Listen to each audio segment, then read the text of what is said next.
Në organizim të salonit për veshje dhe pajisjes sportive Sport Vision, sot në Tetov është mbajtur një garë në xhoglimin e topit, ku morën pjesë futbollistë të vegjël nga klubet futbollistike të Tetovës.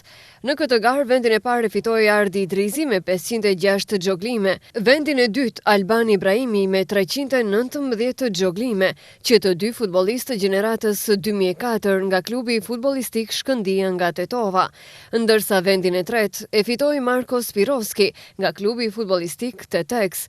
Trajneri i futbollistëve të gjeneratës së 2004 të klubit futbollistik Shkëndija është shprehur jashtëzakonisht i kënaqur me sukseset e futbollistëve të tij.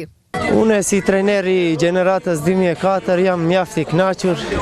Ja edhe rezultatet në garën e sotme në zhonglim, në mbajtjen e topit, me gjitha pjesët e trupit.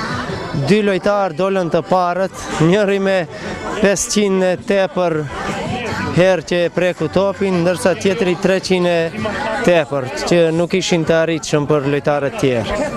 Edhe futbollistët e vegjël fitues të kësaj gare janë ndarë jashtëzakonisht të kënaqur nga kjo gare xhoglimit me top. Unë jam shumë i kënaqur që kam fituar vendin e parë dhe do të vazhdoj gjithmonë kështu.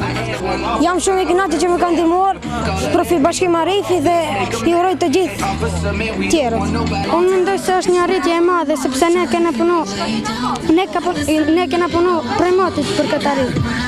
Edhe jam shumë i gëzuar që kam marrë vendin e ditë edhe përgëzoj edhe ekipin sepse jemi një ndër ekipet më të mira këtu në Maqedoni, në Republikën e Maqedonisë. Në fund të garës, organizatori ka shpërblyer fituesit dhe pjesëmarrësit e tjerë me nga një top, si dhe pajisje të tjera sportive.